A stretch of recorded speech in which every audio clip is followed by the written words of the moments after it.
Olá, boa tarde a todas as pessoas aqui presentes. Eu me chamo Gleice Leitor, sou gerente de Educação e Participação do MAN e tenho a satisfação de abrir o segundo encontro do ciclo de debates Performances do Carnaval, que hoje vai abordar o tema alfabeto percussivo e apresenta os aspectos musicais das escolas de samba. A mesa de hoje ela é formada pelo mestre Wesley, por Arifan e por Luiz Antônio Simas, e o ciclo de debates integra o projeto Saberes da Mangueira, que tem curadoria de Leandro Vieira, aqui presente, e será o nosso provocador nesse debate. Essas ações, elas marcam também a reativação do Bloco Escola e têm a intenção de retomar a vocação original do MAN, de ser um espaço de formação e de reflexão a partir do tripé arte, educação e cultura. Desejamos um ótimo debate para vocês, boas conversas e agradecemos a audiência tanto de quem está aqui presente como de quem está nos assistindo pelo YouTube. Boa tarde.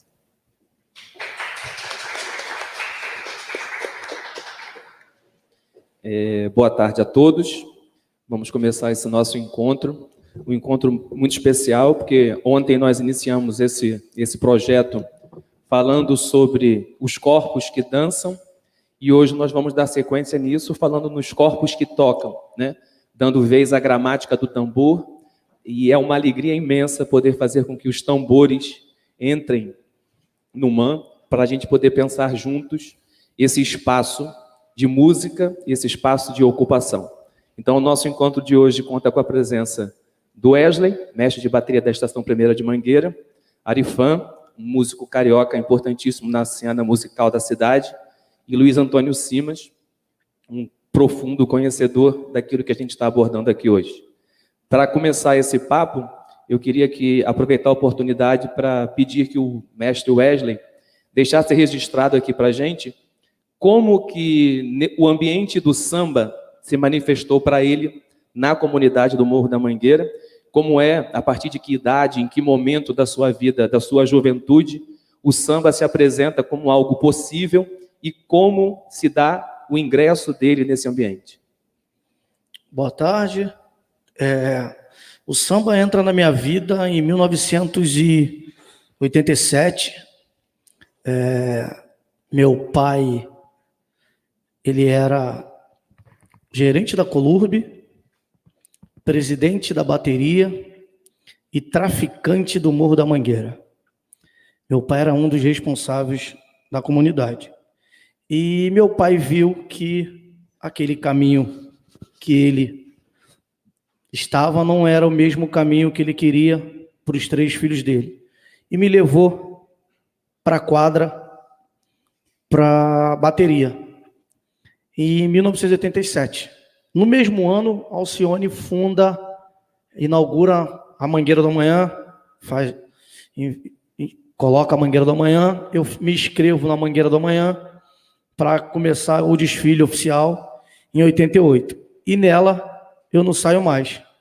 Eu estreio na Mangueira, meu pai presidente, em 87. Estreio como ritmista mascote. E eu tenho a graça de ser bicampeão com a Mangueira naquele ano, porque a Mangueira tinha sido campeão em 86 e ganha o bicampeonato em 87. Eu entro na bateria através do meu pai e não saio mais. Por ela eu fico na escola Mirim. Na escola principal eu começo de reco-reco.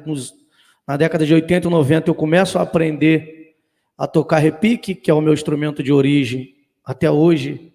E eu cheguei onde eu estou até hoje através desse instrumento. E dali eu não saio mais. Fico na escola Mirim. Começo a fazer parte da escola principal em 87 como mascote. Em 90 como repique. 93 para 94 eu começo a ser repique show da escola e repique guia para os desfiles oficiais da Mangueira. 96 para 97 eu recebo um convite dos meus ídolos. Eu tive 2 ídolos na Mangueira.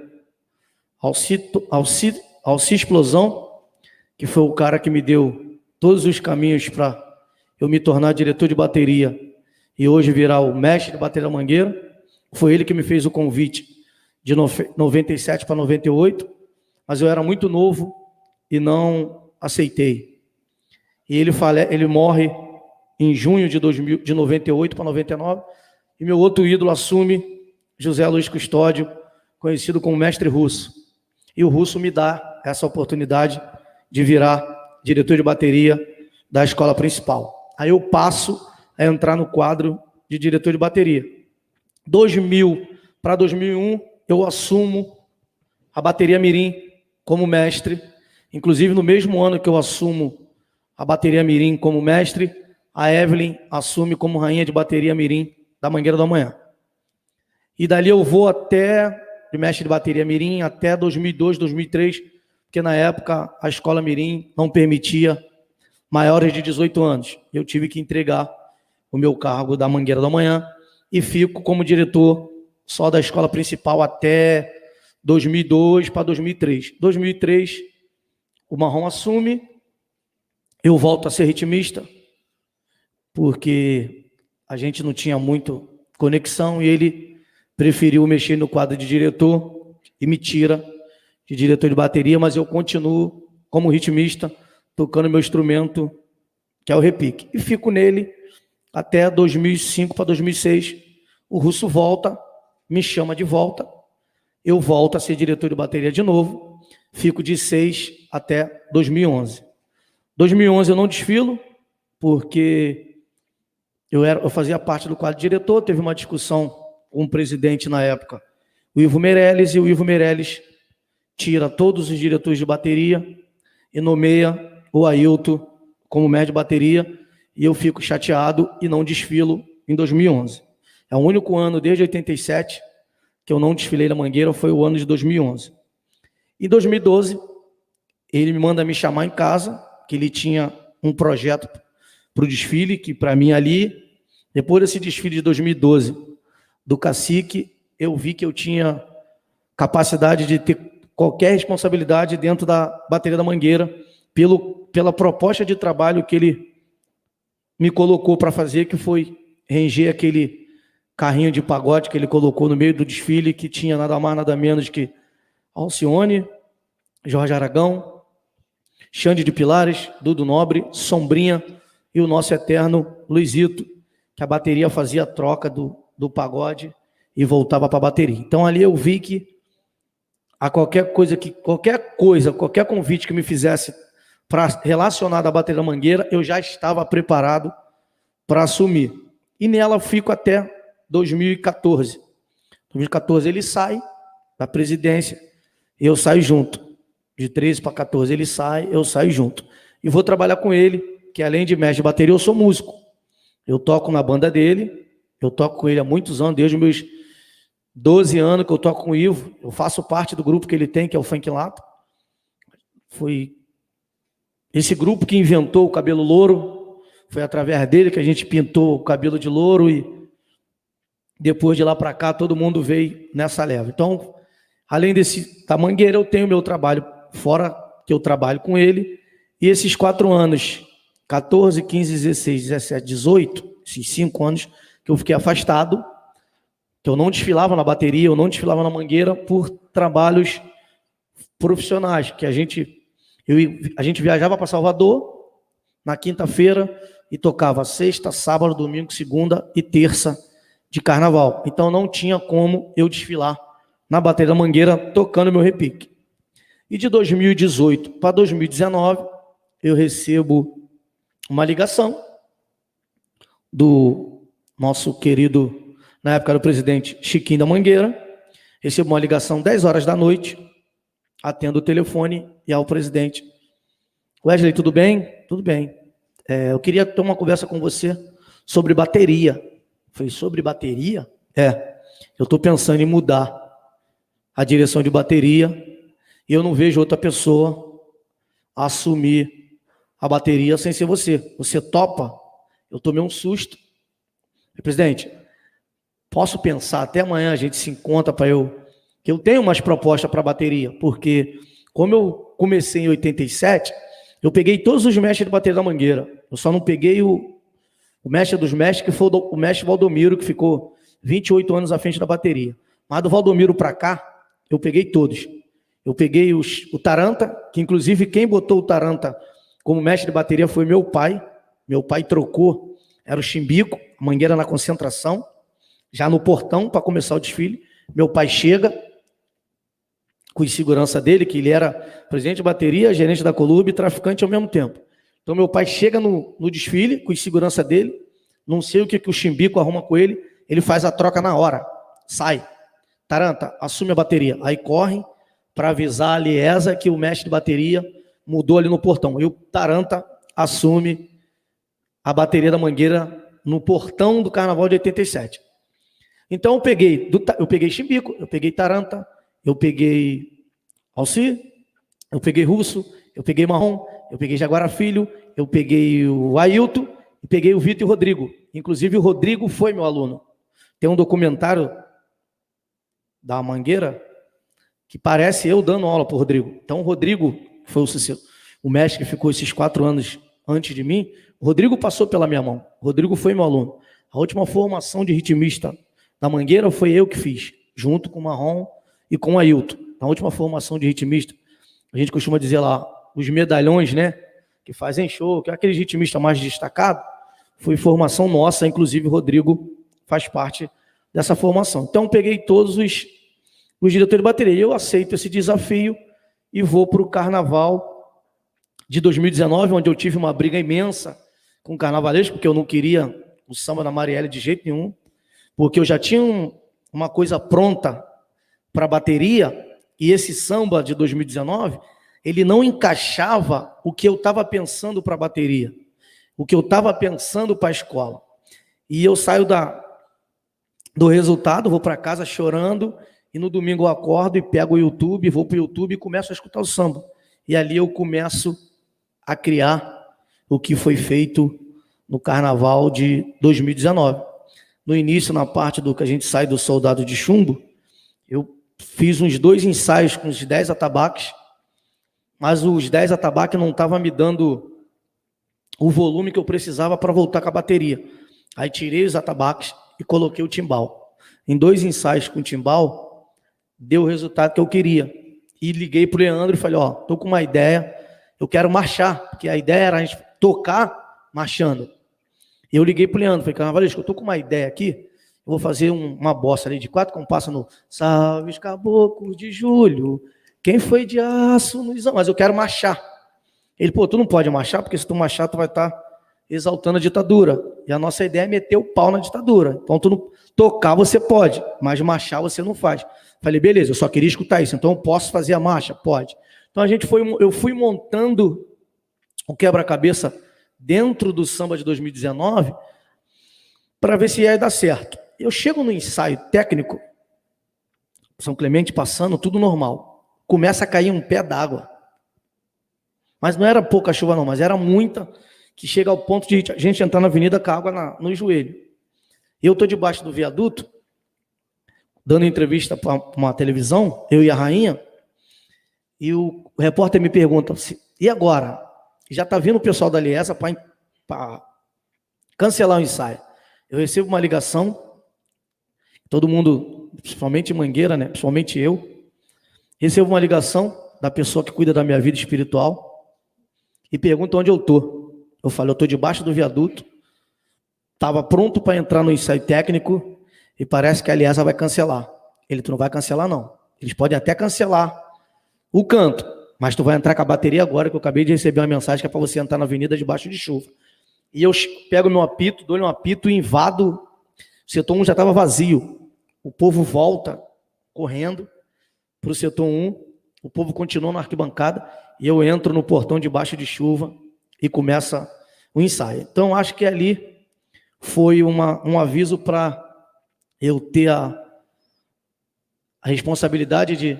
A bateria estava 18 anos sem tomar nota máxima, desde 2001, que a bateria não tomava nota máxima, e eu tive o privilégio de, depois de 18 anos, ser abençoado com a nota máxima, e de brinde vir esse campeonato, e esse campeonato mágico e histórico da Mangueira de 2019. Essa é um pouquinho da minha história dentro da bateria da Mangueira. Maravilha. Acho que a fala do Wesley documenta nomes importantes, né? Traz os mestres que antecedem ele, fala um pouco do seu processo de criação e do seu contato com o samba. E eu queria agora ouvir do Ari o seu relato pessoal, né? Ari A presença do Ari hoje aqui conosco, ela expande o samba para outros territórios. O mestre Wesley é um representante de uma escola de samba, de uma comunidade específica, e o Ari é um sambista intimamente ligado com outra comunidade, a Cidade de Deus, e que de alguma forma também expande esse universo de saberes do samba para outros territórios da cidade. Então eu queria que o Ari agora, a partir da experiência pessoal dele, tivesse o espaço nesse encontro para documentar isso aqui de uma maneira mais precisa para a gente. Boa tarde a todos. Agradecer ao Leandro pelo convite, saudar aqui o mestre Wesley, professor Luiz Antônio Simas, tomar a bênção aos meus iguais. Desde que eu me entendo por gente, o tambor sempre vibrou em mim, os ritmos, né? Toda essa pulsação ancestral, né? A minha memória mais longínqua que eu tenho é eu criança na quadra do Coroado de Jacarepaguá, me enfiava ali no meio das baterias, eu cismava que eu era o mestre de sala e ficava ali no meio, aquele molequinho pretinho e tal. E então sempre pulsou em mim, né? Essa rítmica nossa de diáspora, né? E no avançar dos tempos eu começo a me envolver com percussão de forma mais contundente, precisa com relação ao profissional. Aí começo a aprender cordas, enfim. E dentro dessa experiência com música, me possibilitou acompanhar vários nomes, né, da nossa música, me possibilitou a conhecer outras culturas. Eu fiz a Semana da Cultura Brasileira na Sérvia. Aí eu fui com um coletivo no qual eu fazia parte, né, de capoeira, mas também a gente executava workshops de tambores, músicas. E aí a gente avança, né, no tempo. Faço parte de alguns coletivos de samba pela cidade. Atualmente eu faço parte do Terreiro de Crioulo, que é um projeto que acontece em Realengo. Faço parte do projeto Criolice, que nasce também ali no Ponto Chique, Padre Miguel. E tem um coletivo chamado Aurê, né? Inclusive tive a honra de gravar uma música do professor. E a gente está aí nessa luta, além de outros isolados assim, de projetos que a gente faz com o samba em si, né? E o samba me trouxe várias alegrias. Dirigi alguns, por exemplo, teve um programa na TVE chamado Aglomerado, que tinha a apresentação do MV Bill e a Nega Giza. Eu fazia a direção musical desse programa. Programa este que a gente teve a honra de ter lá Maria de Castro, Oswaldo Montenegro, Fagner, Margarete Menezes, Arlindo, uma galera. E atualmente também eu estou fazendo a direção musical de uma série que vai ao ar pela Prime Box Brasil, chamada Cinema de Enredo, do diretor Luiz Antônio Pilar, né? São 10 episódios, no qual cada um fala de um samba, por exemplo, Iaiá do Cais Dourado, é um samba do Martim da Vila, né? E a história versa nesse universo da Iaiá, que ela recebe os navios, o capoeira, no qual quem faz o papel do capoeira é o Roco Pitanga, que tem um flerte com a Iaiá. Então, cada episódio gira em torno de um samba, né? Na Boca do Sapo, enfim. E a gente está finalizando, em breve vai estar aí na Prime Box, né? E com relação a também, o que pulsa muito em mim com relação à espiritualidade, né? O meu nome é Arifan Pemba, né? Até onde eu sei, foi um nome dado, eu sou o Júnior, foi um nome dado pela madrinha do meu pai, que era uma mãe de santo famosa, lá para o lado de Mesquita, que tinha um caboclo da casa que deu esse nome para o meu pai, e ele vai e passa para mim. E vários relatos assim relatos com relação à espiritualidade, né? De eu estar no mato, moleque pegando fruta, e chego lá no mato, tem uma gira de boiadeiro, o boiadeiro me olha, e, sabe? Vários outros relatos, né? Sou iniciado na nação de Queto, no candomblé Queto, na casa de Valdir das Chagas, de Leobal Godô, venho ser neto, sou Ogã confirmado, venho ser neto de Obá Ganju, né? Casa Branca do Engenho Velho, da Federação. E aí é esse entrelace, né, da música, a espiritualidade que nos trouxe até aqui. Eu acho que vou ser um pouco sucinto, acho que essa é a minha... Não, ótimo, porque, na verdade, esse seu relato é a deixa do papo que nós vamos bater com o Simas agora, justamente olhando esse aspecto de matriz religiosa, né, para a gente tratar a questão de como o samba ele se derrama para essas comunidades, como é a comunidade da Mangueira, e como o samba se derrama dos terreiros para o universo das escolas de samba. Então, eu queria que o Simas mergulhasse nesse ambiente, a partir dos dois relatos dos artistas que estão aqui, mergulhasse nesse ambiente de transição do samba que se derrama para as comunidades e dos terreiros que se derramam para o universo das escolas de samba. Boa tarde para quem está assistindo aí, né, virtualmente aqui também. Agradecer ao Leandro, meu camarada, o convite. Prazer enorme estar aqui com o Arifan, com o mestre Wesley. E essa questão que você coloca é muito curiosa, porque o Arifan falou uma coisa aqui que eu vou puxar dela para responder a tua pergunta, Leandro. Quando ele fala da questão da diáspora. Porque eu acho que a gente tem que fazer uma reflexão que é a seguinte: toda diáspora é um fenômeno que fragmenta, né? A diáspora aniquila, a diáspora quebra laço de identidade, a diáspora destrói, a diáspora quebra sentido comunitário. Qualquer diáspora é assim, né? A diáspora africana para a América, a diáspora judaica, a diáspora cigana. O fenômeno da diáspora, o translado forçado, né? Ele é aniquilador. Isso representa mesmo uma morte simbólica, porque você perde as suas referências identitárias, as suas redes de proteção social. A diáspora aniquila.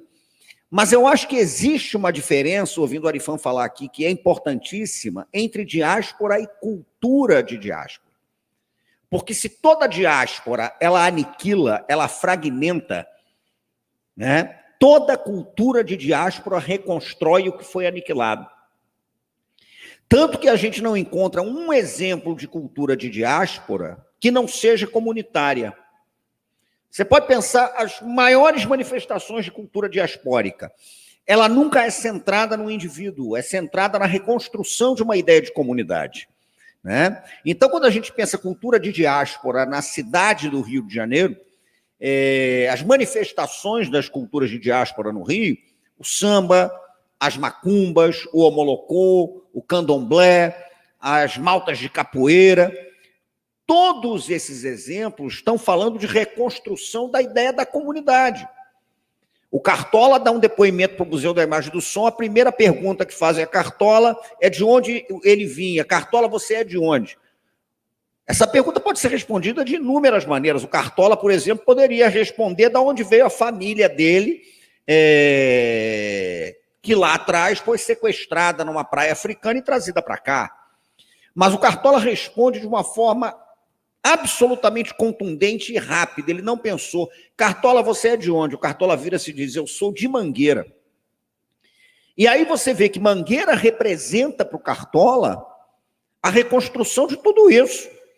O país do Cartola é a Mangueira, né? É o laço de sociabilidade, é a rede de proteção social, é o sentido de pertencimento comunitário. Isso está presente dentro dos terreiros de candomblé. Então eu tenho uma impressão que, aliás, quem me falou isso a primeira vez, há muitos anos atrás, foi o meu mestre querido e parceiro de livros, Ney Lopes, quando o Ney falava o seguinte, assim, mas você vai ver que a macumba, o terreiro, o samba, a capoeira, isso tudo fazia parte de um mesmo contexto. Não tinha aquela coisa do cara ser capoeirista, mas não ser ligado ao terreiro, ser sambista, mas não ser ligado ao terreiro, ser do terreiro e não ser do samba, porque tudo isso fazia parte do sentido mesmo de reconstrução, de sociabilidade. Era assim que a coisa funcionava.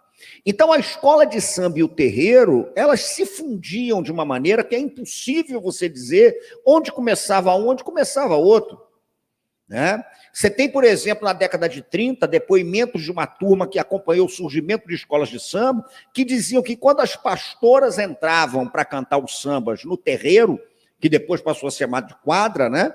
As pastoras giravam sempre no sentido anti-horário. E o sentido anti-horário é o sentido das rodas de candomblé, as rodas de Aô, porque você nunca gira no sentido do relógio, você gira no sentido anti-horário, porque você está voltando ao tempo da ancestralidade, tem um sentido muito forte naquilo, né? Então, o que acontece? Essas culturas de terreiro, e eu gosto de chamar o samba, inclusive, de cultura de terreiro, né? O samba, ele durante muito tempo começou a ser desafricanizado por uma série de problemas que daria um outro papo aqui, mas o samba ele é oriundo dessa ideia, dessa rítmica que vem da África Central, vem do Congo, vem de Angola, vai se redefinindo aqui. E é curioso, só para não me estender muito, que você vai ver que onde tem escola de samba apareceram nas décadas de 20 e 30, tem terreiro. Você vai ver, por exemplo, que Mangueira era uma comunidade que girava muito em torno de um terreiro, o terreiro de Tia Fé, que era uma casa de Omolocu, né, a macumba carioca. Você vai ver que a turma ali de Oswaldo Cruz, da Portela, você tinha a Dona Esther, que era uma mãe de santo, e Dona Madalena Rica do Xangô de Ouro, que tinha casa aberta em Quintino. Você vai ver, por exemplo, tem a Dona Chica lá em Padre Miguel, com a turma da mocidade, que exercia o sacerdócio religioso. Você vai ver que a história do Império Serrano é muito vinculada à história da Umbanda no Rio de Janeiro, né?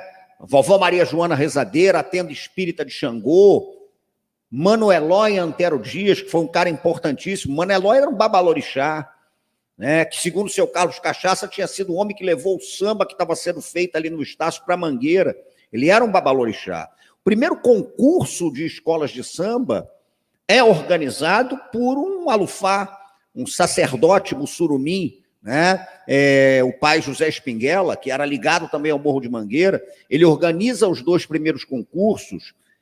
A história do samba está muito vinculada ao terreiro de João Alabá, seu João Alabá de Omolu, que tinha uma casa aberta no centro da cidade, na Rua Barão de São Félix. Tia Ciata era a mãe pequena, e a Quequerê de seu João Alabá.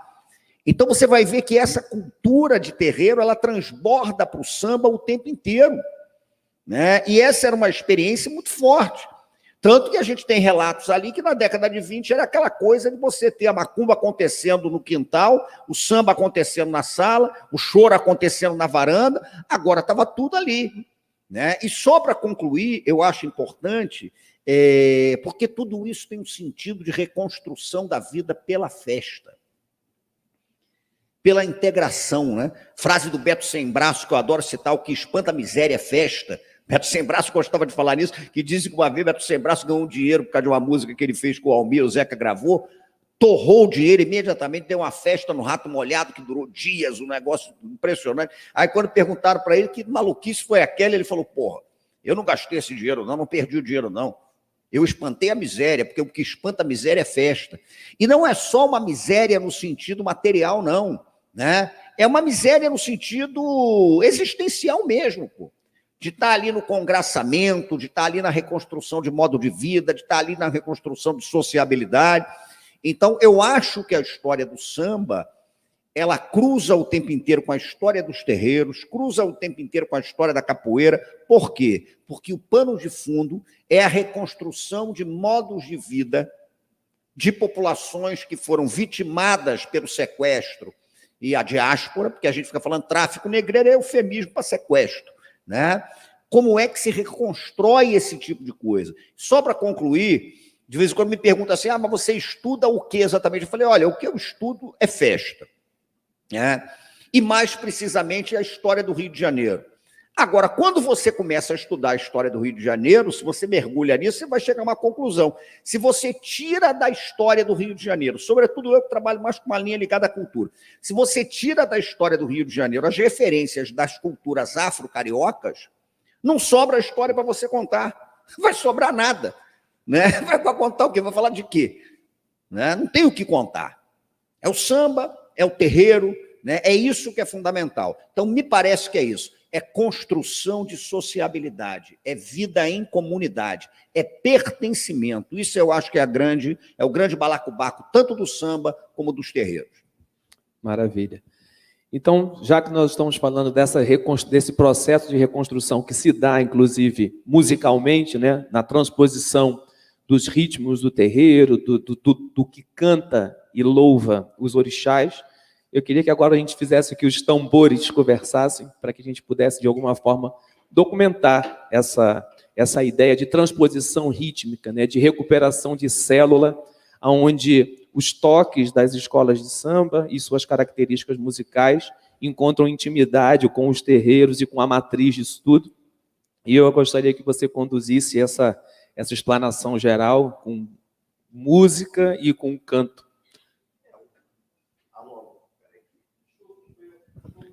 Alô? Bom, o que acontece? É uma sonoridade que perpassa todos esses ambientes, né? E aí, o que ocorre? Eu nem vou dizer para você que seja uma coisa exatamente intencional, vamos pegar aquele toque e botar ali. Isso faz parte mesmo de uma cultura rítmica da cidade, que é um negócio impressionante. Então, só para quem não é do babado, entender o básico, né? Nas culturas de terreiro, a gente costuma dizer que para você evocar as entidades, você tem que criar uma conexão que tem como elemento articulador o tambor. Né? Tem até uma frase aí das macumbas velhas que diz: o tambor vai buscar quem mora longe. Esse quem mora longe é a turma, né, que mora longe mesmo. Então, o negócio ligado à ancestralidade e tal. E aí você tem basicamente o seguinte: você tem, vou dar um exemplo muito simples, né? Você tem um agueré. Um agueré, por exemplo, é um ritmo que você toca para Oxóssi, e é um ritmo que representa na gramática do tambor Oxóssi entrando no mato para caçar. Né? Você tem, por exemplo, um ritmo que se toca para Xangô, que é o ritmo do alujá, que é uma evocação do espírito do fogo, né? Um negócio que cresce a beça. Você tem, por exemplo, um ritmo que se toca para Omolu, que é o Opanigé, né? O canibal, o Opanigé, que é um ritmo que representa o Omolu se aproximando da comida, e que é muito tocado nos Olubagés, o banquete do rei, a festa de Omolu. Você tem o Ilu, que se toca para Inhansã, por exemplo, em que o tambor é repicado representando as grandes ventanias. Então, os tambores contam essas histórias. Você tem nos terreiros de Angola, por exemplo, o Congo de Ouro, o Barra-Vento, né, o Cabula, que é o samba de caboclo. Então, é um manancial de sonoridades que é extremamente sofisticado. Isso acaba chegando às escolas de samba. Até porque, naquela década de 30, as baterias basicamente eram formadas por ogã de terreiro. Não tinha um ali que não fosse ogã. Isso, inclusive, é um dos elementos que acabam fazendo com que, no início, as baterias fossem formadas exclusivamente por homens.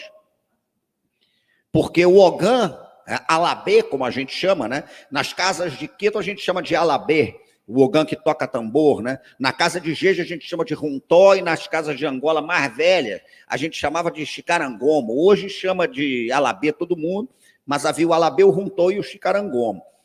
E essas sonoridades chegam aos toques de escola de samba. Você pega, por exemplo, um agueré de Oxóssi, o Arifã pode falar sobre isso, o Wesley também, podem mostrar ali. O agueré, por exemplo, acaba sendo um toque, aquele agueré antigo e tal, que fundamenta, por exemplo, algumas caixas de escola de samba, como é o caso da Mocidade Independente de Padre Miguel. Então, você sente no toque de caixa da Mocidade a presença de um agueré. Podia mostrar aí vocês agora aqui. Vamos nessa. E é legal ressaltar, só fazer um parêntese, que hoje a gente tem um agueré tocado com umas interrupções, né? Um agueré mais contemporâneo, aspas, vamos dizer assim. Mas a bateria a caixa da Mocidade, ela agueré traduz velho. Aquele agueré como veio para cá, né? Aquele agueré antigo, né? E vamos lá.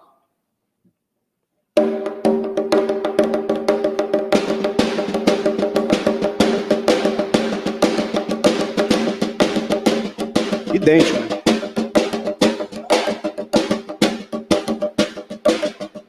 Ode comorodé, ode ariri, ode comorodé nimao, ode ariri.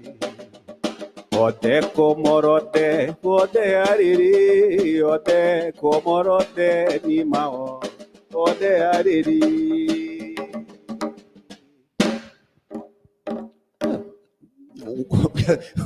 o Arifan estava tocando o agueré de Oxóssi e o Ed bateu na caixa da Mocidade. Então você vê que o fundamento dessa caixa é um agueré, né? É um negócio impressionante. Você tem, por exemplo, algumas outras caixas, o Wesley pode falar sobre isso com muito mais propriedade que eu, União da Ilha, a própria Mangueira, que é uma puxada de caixa que lembra aquelas puxadas de caixa de folia de reis, e ao mesmo tempo o agueré de Oiá, o Ilu de Inhansã, né?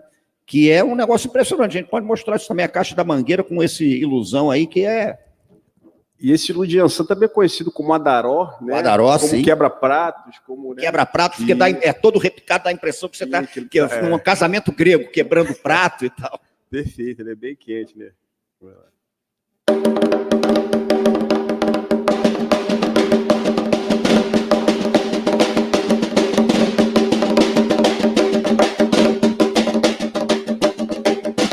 Oia niwa, oia de, oia niwa, oia moforu, oia niwa, oia de, oia niwa, oia moforu. E que, aliás, está dentro também do machixe, né? Você pega um machixe, aqueles machiches da década... É um machixe. Chefe da polícia. A caixa da Mangueira também pega o machixe. Você vai tocar pelo telefone, que é aquela levada mais do samba machichado. É isso aí. Então você vê como tem essa circulação de informações, né, entre o terreiro, entre as baterias, é um negócio formidável. Agora, algumas caixas, o Wesley pode comentar isso, algumas baterias tocam o que a gente chama de caixa alta. A caixa alta é a caixa aqui em cima, e tem, só para registrar, tem até uma história interessante, que você levava a caixa aqui em cima. A turma do velho Estácio dizia que tocar caixa alta era uma maneira, inclusive no carnaval, da malandragem não ser reconhecida pela polícia. Porque você metia a caixa aqui em cima, né? E aí você escondia teu rosto aqui a bater naquela caixa. Mas essa caixa alta já é mais a levada do partido alto, né? Aquele pandeiro de partido alto e tal, e como é que é? Mostrar a diferença. A gente fez agora a caixa baixa, caixa alta.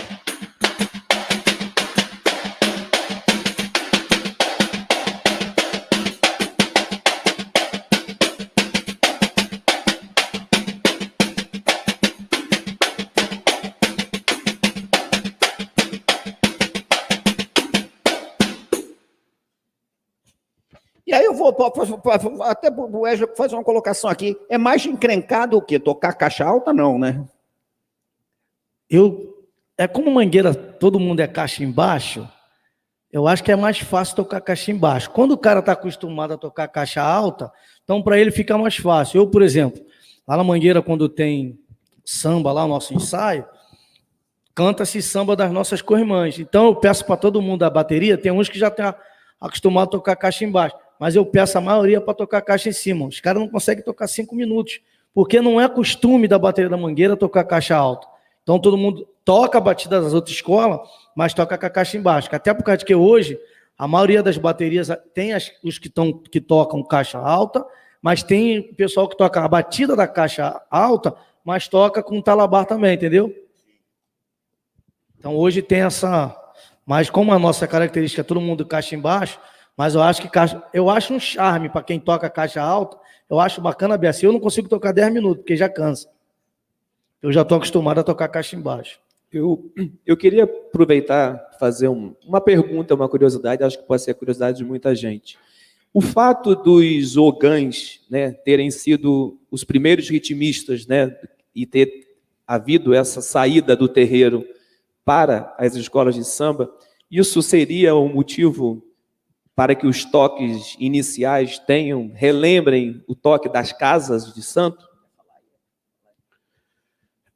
Como o professor falou, só pegando um gancho, né, as escolas de samba é intrínseca, né, com as religiões de matrizes, né, até essa história do agueré antigo, né, que convergem com... Eu estava lendo um relato do Tião Miquimba, né, que é um dos mais antigos lá da Mocidade, né, e ele fala que inclusive o seu Wilson Moreira, num relato do MIS, confirma exatamente, a mesma história converge, né, que na casa da dona Chica, né, que era a zeladora, uma das baianas mais antigas da Mocidade, que ela tinha um filho também, que era o Tião Dengo, que era um diretor de bateria, e ele trouxe essa referência, né, do desse toque do agueré para a bateria, para justamente dar uma espécie de homenagear, né, o orixá regente, o orixá que cuida daquele espaço. Inclusive, até, professor, eu ouvi falar que o nome de Furiosa da bateria do Salgueiro, em referência ao Alujá de Xangô, todavia também ela tem essa caixa no alto do partido, que já entrelaça com a malandragem, enfim. Então, acho que era basicamente isso, né? Os ogãs, o Oniluz, como o senhor falou, né, eles davam essa característica, né, sonora relacionada ao orixá, que converge com a concepção rítmica da célula daquela bateria. Eu acho que eram os alicerces, né, rítmicos e sonoros, espirituais daquela comunidade, né? E eu acho que tem uma coisa curiosa, porque cada escola, e o Wesley, o mestre de bateria, conhece isso bem melhor que eu, cada bateria tem a sua característica especial, né? Quando começa a ficar tudo muito igual, fica um negócio meio complicado, porque você não...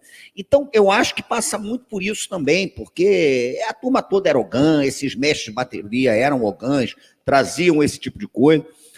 Então, acho que levavam essas sonoridades de terreiro para dentro das escolas. E aí, cada caso é um caso. Os mais velhos da Portela diziam, por exemplo, que a relação da Portela com o agueré, ela estava muito vinculada ao fato de que a bateria da Portela foi batizada, porque baterias são batizadas, o negócio é sério, no dia 20 de janeiro de 28. E 20 de janeiro, São Sebastião, cruza nas macumbas do Rio de Janeiro com o Oxóssi. Né? Então você chega e bate o aguerezão ali. É um negócio interessante, porque é também uma busca de identidade, né, da bateria. Eu toco isso, o outro toca aquilo, a minha bateria não toca assim, a outra toca lá, o outro jeito. Eu acho que isso é bacana, essas características, essa memória sonora, pô, é bacana para Dedéu, porque essa memória sonora muitas vezes se perde. A gente tem dificuldade, isso, por exemplo, que está sendo feito aqui, é maravilhoso, porque a gente tem uma dificuldade de registro dessas memórias sonoras, né? Pô, como é que tocava a bateria nos anos 40, 50? E é brabo, porque não tem. Então, registrar essa memória dos tambores é fundamental. E só fazendo um adendo aqui, inclusive eu estava até vendo uma fala do mestre Nilo, ele falou que a terceira da Portela, antiga, só quem tocava eram os ogãs que conduzia o atabaque rum, né? O rum é um atabaque... Então, tu vê que... realmente ele fez uma demonstração, era a linguagem do rum. A caixa, acho que fazia o quarto tempo, no quarto tempo que fazia a virada. Não, lá eles começam na virada. Na Portela, quando sobe na Portela começa na virada. Começa na virada. Então, mas é nesse intervalo do quarto tempo, é isso aí, antes de chegar no primeiro. Exatamente. O samba não é no baixo, né? É no baixo, entendeu? Enfim. Então, aí ele executou a terceira e era exatamente o toque do rum, que era o toque do atabaque rum, como se fosse sendo tocado na terceira. Por isso que a terceira era sempre daquele ogã do rum. Sim. Então, seria bacana se o Wesley demonstrasse o seu discurso na levada. Vamos lá. Vai. Agueré? Peraí. Não, lá na Portela, onde foi? Pode ir. Pode ir. Vou fazer o antigo ou não? Vou fazer o antigo, porque a gente está no antigo, vamos continuar lá atrás.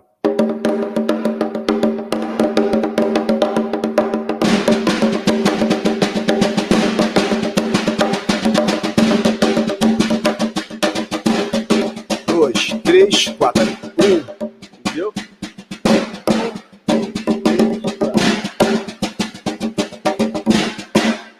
Entendeu? Então ele... E só para completar aqui, registrar, porque em geral nos candomblés você tem 3 tambores, né? Você tem o rum, o lumpi e o lé. E o lumpi e o lé, eles vão fazendo a marcação ali do ritmo certinho. E o rum é o tambor que vai fazendo o corte, ele vai desenhando, ele vai cortando, por exemplo.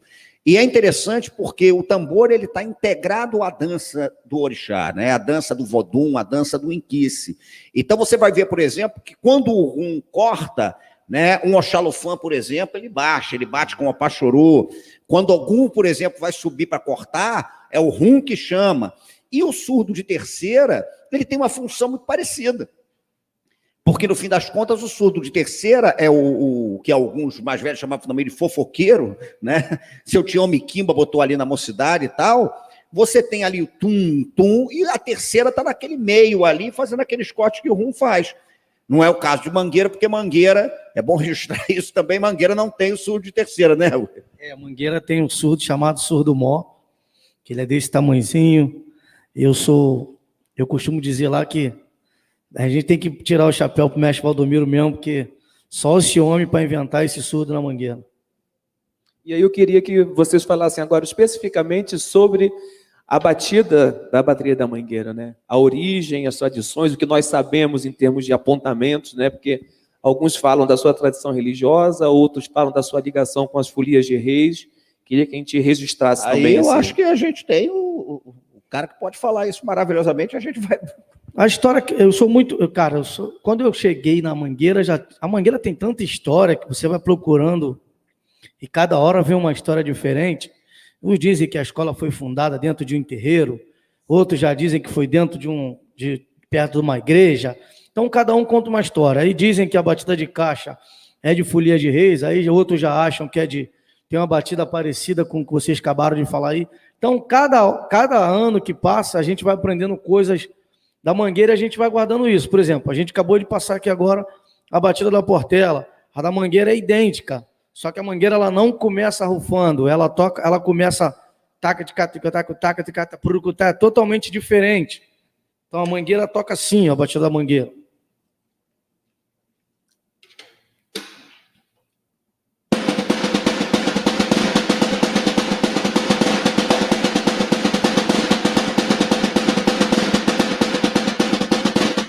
A Portela é ao contrário.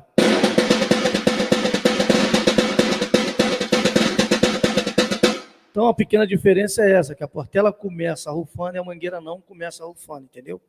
Então, cada um tem uma história lá, que a Mangueira é de folia de reis. Eu também acho que a batida da Mangueira é idêntica com a folia de reis. Muito parecido. Parecidíssimo, mas as pessoas dizem que não. Tem conchós, tem com não sei o... Cada ano que eu vou me aprofundando relacionado à bateria da Mangueira, que quando eu costumo dizer que quando eu assumi a bateria da Mangueira, eu estudei muito, independente de eu saber, já sabia um pouquinho da bateria da Mangueira, mas eu procuro estudar principalmente essas décadas daí de 30, de 40. Eu tenho um CD no meu carro, desde dos samba da Mangueira de 30 a 2017. Então, eu fico escutando no meu carro os sambas antigos e eu fiz algumas mudanças na batida da Mangueira para o Carnaval de 2019. Por exemplo, da década de 2000 para cá, os surdo-mó da Mangueira preparavam, né? Eles se preparavam para fazer a virada.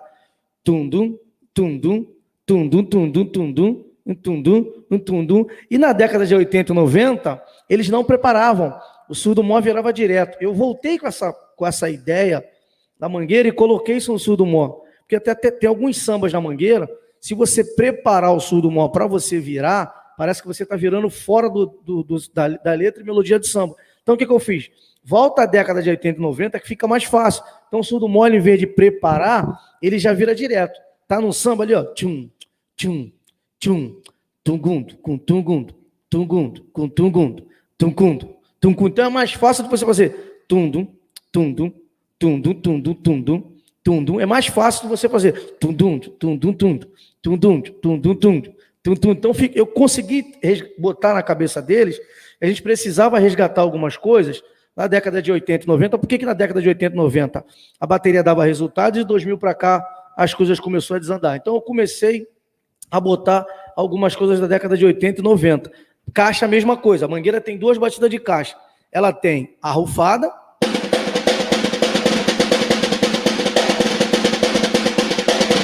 e tem os coroas, né? Os mais antigos, que tocam caixa reta, que é aqui, ó.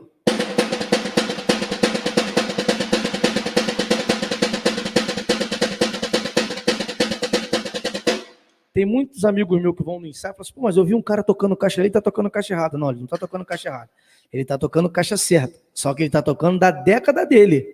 Da década de 70, da década de 80, a Mangueira desfilava com esses dois tipos de caixa. E eu fiz isso no Carnaval de 2019 e no Carnaval de 2020.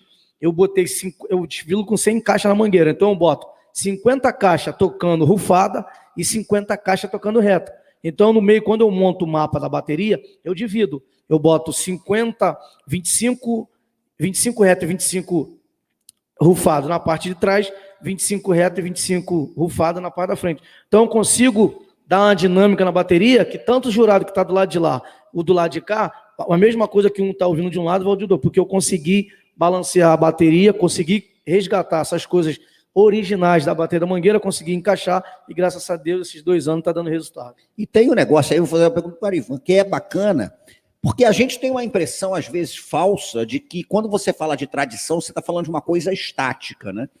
E tradição não é estática, tradição, na verdade, é uma referência que você tem para você ir construindo suas coisas. Porque aquilo que fica parado acaba, né? Então, a rigor, é muito interessante esse tipo de coisa, porque esses tambores vão se configurando a partir de uma série de cruzamentos, porque cruza tudo, né? Então, você tem, por exemplo, um Morro da Mangueira que tinha muita macumba e tinha muita folia de reis. É natural, em larga medida, que a sonoridade das folias tenha chegado à macumba e que a sonoridade das macumbas tenha chegado à folia de reis. Tem, na época Porque época do carnaval, na comunidade lá, tem um grupo de folia de reis. Sim, sim. Mangueira, folia de reis. O Morro da Formiga, muita folia de reis, né? No Império da Tijuca. Santa Marta tem muita folia de reis. Então, cruzava tudo isso, você imagina isso. O mesmo folião é o ogã do terreiro. Então, era uma coisa natural que ele levasse o toque do terreiro para a folia de reis e levasse o toque da folia de reis para o terreiro. E aí eu queria só que o Arifan desse o exemplo aqui, porque ele falou de uma coisa interessante. Você pega, por exemplo, o agueré, esse agueré que ele tocou é aquele aguerezão ali do início, a Casa Branca do Engenho Velho, aquela coisa toda. Mostra a diferença entre esse agueré antigo e como é que hoje muitas casas tocam agueré. Já tem diferença. Então, esse agueré, tu vê que ele é cíclico, né? Faz referência a esse movimento do Oxóssi mesmo, de caça, de mata, né? E hoje em dia você tem um intervalozinho no meio. Hoje em dia a galera toca...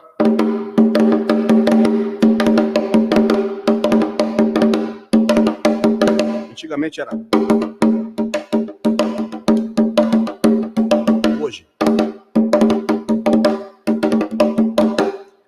Basicamente isso. Eu queria só fazer um parênteses também, quando você falou caixa reta, eu me lembrei que tem algumas escolas que adotam essa caixa reta. Muitas hoje estão adotando isso. E a Vila Isabel... Né?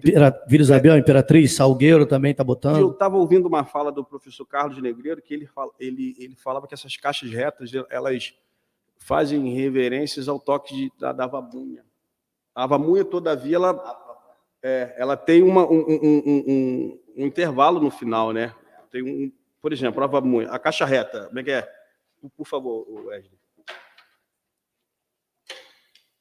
Caixa reta. É lentinho, né? A vamunha, ó.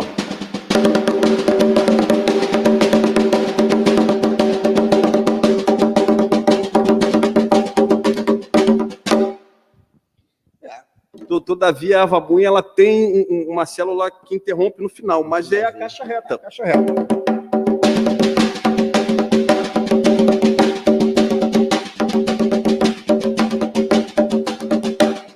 E registrar uma coisa interessante, a vamunha.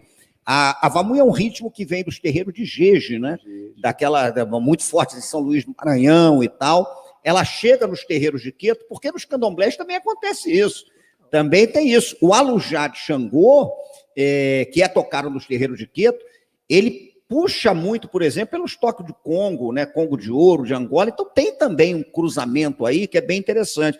E a vamunha, ela é tocada, por exemplo, no início de uma festa de um xirê, quando as iaôs estão entrando no terreiro, você toca a vamunha. O pessoal de Jeja que fala que é a marcha, né, de entrada dos voduns e tal. E é isso mesmo, você vê que coisa fascinante, como é que os tambores vão dialogando o tempo todo. É maravilhoso. Maravilha. Eu vou aproveitar agora nossa audiência para poder abrir o espaço para perguntas, para dúvidas, para quem quiser manifestar algum tipo de comentário.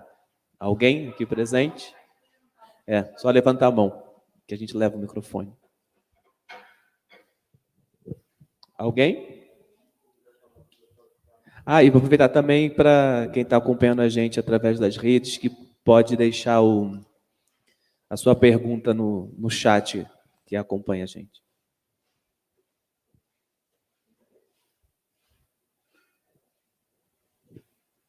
Alguém?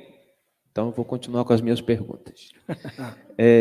Eu queria aproveitar, que é uma curiosidade agora, depois do relato, eu nunca perguntei para o Wesley se a Mangueira realiza, durante o período que antecede o desfile, porque já ouvi o relato dos mais antigos, que existia todo um preparo espiritual para os surdos, para os instrumentos da escola.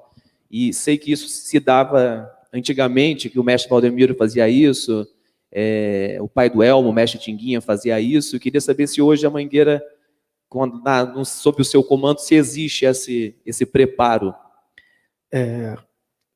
Isso vem de, por exemplo, na época da bateria, o Chiquinho, o Ivo, na verdade foi o Ivo que acabou com isso. Então, antes do Ivo assumir a presidência da Mangueira, a bateria da Mangueira sempre teve seu presidente.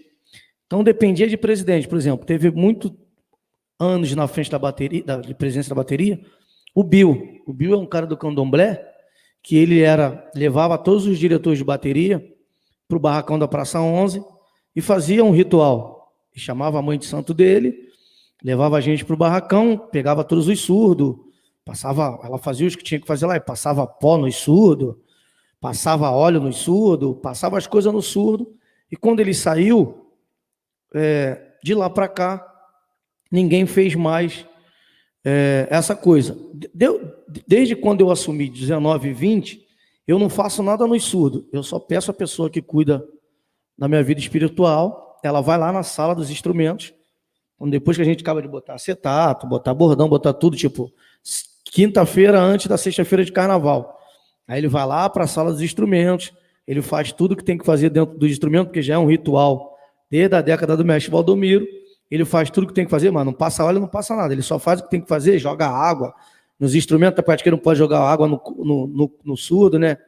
Senão o couro ele dá uma amolecida, mas ele faz o que tem que fazer.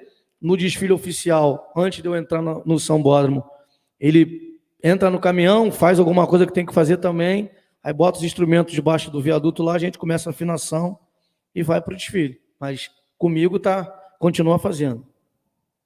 Maravilha. E eu vou aproveitar também para perguntar para o Simas, como você já deu uma deixa inicial, mas como é que você enxerga essas mudanças rítmicas que acontecem nas bases fundamentais de algumas escolas, né? Sei que você já mencionou que os tambores conversam, que essas tradições, na verdade, que as tradições são faróis mesmo, não uma coisa estagnada, mas como você avalia isso? Eu acho o seguinte, responder a tua pergunta e só fazer um comentário em cima da pergunta para o Wesley. Essa questão das escolas de samba antigas prepararem espiritualmente o tambor, ela vem também da cultura de terreiro, né?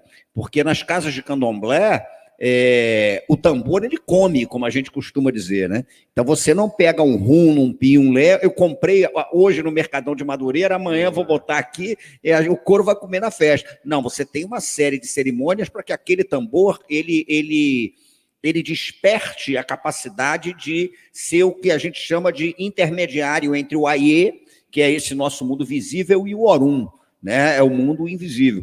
Então, os tambores, eles comem, e cada casa tem os seus rituais da comida ao tambor. A minha avó carnal, por exemplo, ela vinha da casa da Água Fria, minha avó era pernambucana. Então, na Água Fria, você fazia cerimônias muito longas para que aquele tambor pudesse chegar a tocar dentro de um terreiro. É um negócio que é interessante. E isso que você falou, essa sua pergunta, Leandro, eu acho que, primeiro, é fundamental a gente pensar no seguinte: a gente está falando de culturas que lidam com a ancestralidade. E eu acho que as pessoas confundem muito ancestralidade com antiguidade, né? A ancestralidade ela é contemporânea, ela fala com os dias de hoje, o tempo inteiro. Então, me parece que é interessante a gente perceber que é natural que você tenha mudanças, é natural que você tenha transformações, contanto que essas mudanças e transformações elas sejam fundamentadas em elementos que são tradicionais. Então, você vai ver, por exemplo, vou dar um exemplo básico, você vai pegar uma bateria como a da Mangueira, que faz as suas mudanças, que coloca as suas inovações, que coloca o timbal, faz tudo isso, mas eu tenho certeza que o Wesley não vai cometer, por exemplo, o desatino de tirar da bateria da Mangueira a pegada do surdo 1. Porque esse é o elemento fundamental da ancestralidade mangueirense, né?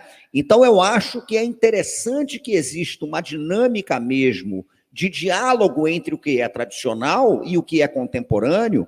Agora, o problema é que tem muita gente que quer fazer tábula rasa, né? Zera tudo, eu não quero saber de mais nada, como é que era, eu quero fazer... Aí é um absurdo, né? Esse é um troço interessante. Tem uma divindade, um inquice, né, dos candomblés de Angola, que é Zaratembo, tempo, e eu acho muito interessante porque uma das ferramentas do assentamento de tempo é uma escada. E aí os mais velhos de Angola costumam dizer que a escada representa a ideia da tradição apontando para o futuro. Por quê? Porque você tem o primeiro degrau. Se você ficar só no primeiro degrau, você não vai para lugar nenhum. Mas também você só chega lá em cima se o primeiro degrau for aquele que te der o apoio, né? Por isso é que a escada de tempo é a escada com uma seta na ponta. Então ela aponta, né, para cima, mas numa relação dinâmica com a tradição. Então eu acho interessante que haja diálogo, eu acho interessante que haja fluxo, eu acho natural que você tenha inovações acontecendo o tempo todo, mas eu acho também que essas inovações elas têm que dialogar respeitosamente com o princípio da tradição. Porque aí fica complicado. Não, porque agora eu não vou mais tocar gueré nenhum, que eu vou bater pochão um troço que eu inventei. Aí não dá, né? Então, acho que na bateria de escola de samba é a mesma coisa. Você vai inovar, vai tudo isso, mas você não vai pegar, por exemplo, e vai, nessa altura do campeonato, mudar a afinação do surdo da mocidade, né? Ou então mudar o surdo 1, ou tacar a bateria do Salgueiro toda tocando caixa baixa, porque aí realmente não dá, né? E isso, não sei o que o Wesley acha, é muito curioso porque houve uma época em que havia muita ciranda. Mangueira nunca teve isso. Mangueira é uma escola que tem uma característica. Diretores de bateria da Mangueira são crias da Estação Primeira de Mangueira. Mas acontece... Porque a estrutura da Mangueira, vocês sabem melhor que eu, é uma estrutura muito ligada à família, ao morro. Mangueira é uma escola que traz isso, né? Mangueira é geracional, é geração em geração. Mas teve uma época que tinha muita ciranda de diretores de bateria, diretor de bateria tal que ia para a escola tal, e isso às vezes gerava problemas, porque o diretor, ao chegar numa outra escola, ao invés de tentar se adequar às características da bateria daquela escola, ele tentava adequar a bateria às características dele. E aí tudo começou a ficar muito igual, foi complicado. Então, eu acho que o importante é esse diálogo entre a tradição e o contemporâneo. Maravilha. Nós recebemos aqui uma pergunta pelo chat. Acho que eu vou direcionar a pergunta para o Ari, mas qualquer um dos outros dois que se sentirem à vontade para comentar, acho bacana também. Como esses toques, né, os toques que nós exibimos aqui, se conectam na sequência com o pagode e o funk aqui no Rio de Janeiro, dando continuidade a toda essa gramática e saberes? Boa. Eu estou lembrando aqui do prefácio do livro do professor Muniz Sodré, chamado Samba, o Dono do Corpo, e ele cita uma fala do grande musicólogo, foi o Mário de Andrade, que foi também um musicólogo, né? Que ele fala que da questão da síncopa interativa das músicas de diáspora negra, né? Que ali é que está o mistério. Toda música de diáspora negra ela tem uma síncopa interativa que ali habita o mistério, né? O mistério do samba. É aquela coisa que, tipo assim, o tambor tá tocando e tu tá sentindo um arrepio, velho. Cara, de onde vem isso, cara?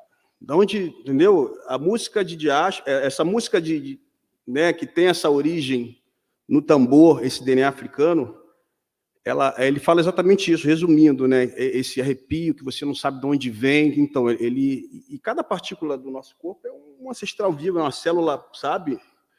E eu acho que é isso, entendeu? A conexão está aí, é nesse DNA africano. Não tem como você pensar, talvez até na música, como o professor falou, da questão da cultura nacional, eu penso também na música, no funk. Por exemplo, só fazendo um parênteses, por exemplo, o Aurê, ele vai muito de encontro a isso, da reafricanização desse samba, dessa música, porque essa música que durante o avanço dos tempos ela foi, né, pô, é muita polirritmia, né, de tambor, vamos tentar fazer uma coisinha com menos tambor, menos som, aí surge o samba moderno. Enfim, porque é muito tambor, muito, sabe, olha o racismo aí, enfim. Então, o que acontece?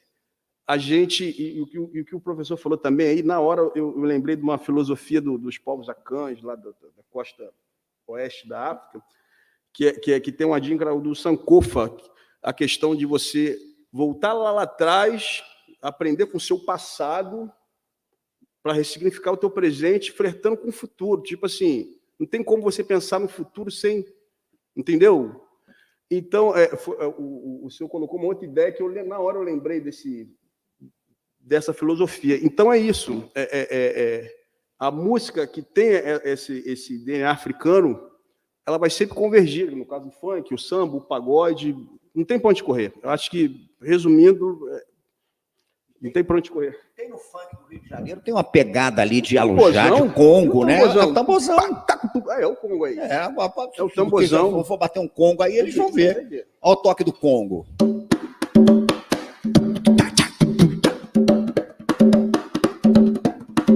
O cara mete uma pancada, entendeu? Olha só a África aí. A África que passa pela gente todo dia, que vive em nós. Maravilha. Tem uma outra pergunta aqui que veio pelo chat também, acho que é Débora Sabará, ou Sábara, não sei, do Espírito Santo, e que ela pergunta, acho que o Simas também pode ser um cara bom para responder isso, ela gostaria de saber quais os instrumentos vieram do candomblé e são adaptados nas baterias. Se existe algum instrumento que veio diretamente do candomblé para ser adaptado. Tem uma coisa de bateria de escola de samba que eu já acho formidável, porque esses instrumentos de bateria de escola de samba, e sua maioria, como a caixa, o tarol, isso era tudo instrumento de banda marcial europeia. Então, na verdade, é uma transgressão, porque você transforma isso num atabaque, né? As baterias de escola de samba, elas começam com instrumentos que são herdados, por exemplo, dos ranchos. Então, os ranchos já vinham com isso, com o tarol e a caixa, é banda marcial. Né, acontece esse tipo de coisa. E outros instrumentos vão sendo desenvolvidos pelos próprios sambistas. Né? O caso do bide do Estácio em relação ao tamborim, o surdo de marcação, que a turma do Estácio vem trazendo também esse tipo de coisa. A cuíca é uma adaptação, porque o Angoma Puíta, né, era um instrumento, por exemplo, muito utilizado em rituais no antigo Império do Congo, que hoje seria Congo, Angola, uma parte ali do Gabão. Então... E a puíta, ela era muito grave, inclusive porque era usada em rituais ligados à ancestralidade, aos espíritos dos eguns. E essa cuíca foi se redefinindo na diáspora, ela foi sendo incorporada ao samba, com uma outra pegada, né, sem aquela pegada gravíssima, né, da puíta, aquele negócio todo. Agora, você tem, por exemplo, o próprio agogô, né, o gan, instrumento muito usado em terreiro. Timbal. O timbal, muito usado em terreiro. O Zero, por exemplo, na Vila Isabel, colocou, né? Aquele, exatamente. Chequerê. Bota um chequerê ali, ele leva para a bateria da Vila Isabel o chequerê e a bateria da Vila vem com isso. O Zero foi um cara, cria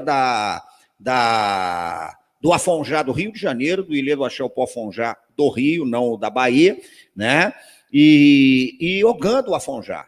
Então, ele é um cara que sai do terreiro para o mundo da percussão e ele leva o chequerê para a bateria. Hoje o Zero é babalaô, o Zero fez Fá. Então, já tem 20 anos que ele fez Fá. E aí acontece esse tipo de coisa.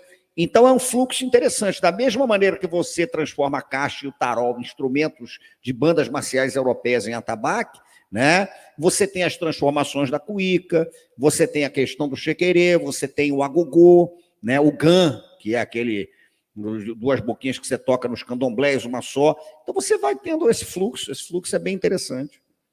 Maravilha. Vou aproveitar agora esses minutos finais para vocês fazerem as considerações finais, né? Concluírem algum pensamento que, de repente, ficou inacabado, poderem falar um pouquinho para a gente se despedir. Eu só tenho a agradecer pelo convite, satisfação participar dessa mesa com esses dois monstros aqui, descobri muita coisa que eu não sabia, relacionado... vou contar uma história engraçada. Quando o Folia de Reis saía, que ele é lá da Candelária, que é uma parte da comunidade. Quando ele chegava na porta do Buraco Quente, eles tudo vestidos com aquelas fantasias. Eu saía correndo, porque eu tinha medo. E eu saía correndo e chegava em casa, minha mãe, o que eu falei? Não, tem um negócio ali embaixo com os caras tudo feia, parece monstro. Eu falei, não, mas como é isso? É Folia de Reis. Qualquer dia eu vou te levar lá. Eu falei, não quero conhecer isso não. Mas tu vive no mundo do samba. O samba é a mesma coisa. O samba, a batida que... Aí meu pai me falou isso. A batida que você aprende da mangueira, meu filho, de caixa, é daquela, de Folia de Reis. Aí a gente vai crescendo e vai, né, aprontando na comunidade. Aí um belo dia eu falei, não vou correr não, vou ficar para assistir. Aí fiquei sentado na porta do Buraco Quente, assistindo Folia de Reis. Isso uns 2, 3 anos só assistindo. Acho que no 3º para o 4º ano eu pedi para tocar. Eles tudo fantasiado, eles falaram, não pode, tem um ritual, tu tem que ir lá para puxar a fantasia. Tem todo um negócio programado para a gente sair junto, ninguém pode ver teu rosto, porque é todo mundo de cara tapada, né? Não pode ninguém, só a cantora que vem com o pessoal segurando a bandeira, que é rosto descoberto, o resto todo mundo com o rosto descoberto. Aí eu falei, então não vou, mas posso ir no ensaio? Aí fui em 2 ensaios. E dali eu comecei a me temar. Quando eu era novinho assim, eu corria, eu escutava a Folia de Reis e eu fui para dentro de casa, que eu tinha um medo danado de Folia de Reis. É interessante porque é a mesma relação minha com quando eu era criança com o Exu, né? Eu gostava de ir pro mato, caboclo, viu, e tal, preto velho, ô vovô, mas eu não sei o que, Exu. Qual é esse negócio de diabo, velho? Pô, eu não sou isso aí não, velho, não sei o que. Aí você começa a entender o quanto tua mente foi colonizado, quanto demonizam, né? E Exu é isso aqui, ó, essa troca, é o princípio cosmológico da dinamicidade, das trocas, da individualidade, né? E é isso, eu lembrei agora desse episódio e até teve uma certa feita que eu fazia capoeira, meu professor de capoeira, aí vamos ali no lance, quando chego lá no lance, é a casa dele, quando ele abre a porta assim, já estava rolando uma onda ali, já tinha uma galera já na terra, e um moleque, caramba, aí não pode mais sair. Aí na ocasião, se o tranca-rua veio, você não precisa ter medo da gente, aí conversamos, ficamos amigas de lá para cá, a gente é parceiro, e é isso. É isso. Então, desde já, queria saudar Exu nessa tarde e noite, né, que promoveu esse encontro, essa troca maravilhosa. E agradecer a todos. Leandro, né, que eu fico muito na minha, eu sou muito tímido, Leandro, cara, tem que botar cara, isso aqui, aí me trouxe aqui. Minha primeira vez, foi maravilhoso. Maravilha. Foi bom pra caramba. A do pé a todos, a benção, meus iguais. Eu agradecer muito. Essa coisa de Folia de Reis é curiosa, porque eu passei grande parte da minha infância no Jardim Nova Era, em Nova Iguaçu. E ali tinha muito bate-bola. E eu tenho uma impressão que o bate-bola cruza muito com o palhaço da Folia de Reis. Né? Tem um negócio aí desses cruzamentos das máscaras que são interessantes. Então, quando você vê um palhaço de folia representando os soldados de Herodes, né? Perseguindo o menino Jesus, aquele negócio todo. Só que aqui a gente macumbou a Folia de Reis também, e óbvio. E ao mesmo tempo, e Folia de Reis tem muito com samba também, porque Folia de Reis tem aquela coisa do bolo de fubá, tem aquela coisa, né? É interessante. A Lins Imperial, na década de 70, fez um enredo sobre Folia de Reis, porque ali na Cachoeira Grande, na Cachoeirinha, era área de folião também, né? Abra a porta, ô senhora, muitas léguas caminhei, eu estou chegando agora para saudar esses 3 reis. Samba lindo da Lins Imperial, lá dos anos 70, que está esquecido, enfim. Mas tem essa coisa mesmo, e a folia apavorava todo mundo, né? Eu tinha medo de bate-bola, o cara chega com aquela batida, e o palhaço de Folia de Reis assombra, né? Que é uma... E a função dele é assustar mesmo.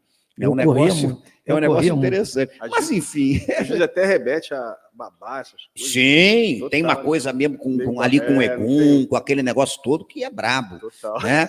É a máscara, né? É o velamento da máscara do Egum de Taparica. Enfim, é muito papo. Mas eu agradeço ao Leandro, né, sempre com essas iniciativas absolutamente fabulosas da gente tentar colaborar minimamente que seja para a construção da memória do samba, porque quando a gente constrói a memória do samba, no fim das contas a gente está construindo a memória da cidade. E a alegria de falar com 2 mestres da cultura popular, porque é isso que o Arifan é, isso que o Wesley é, e a gente tem que saber reconhecer e escutar os grandes mestres dos folguedos do Brasil. Então, agradecer ao Leandro aí a oportunidade. Maravilha. E eu agradeço ao MAN a oportunidade de estar aqui com vocês, de receber vocês aqui nesse espaço, de a gente continuar construindo essa memória, ocupando esses espaços com os saberes do Wesley, com os saberes do Arifan, com os saberes do Simas. Obrigado a todos, obrigado para quem acompanhou a gente de casa e obrigado para quem veio aqui também.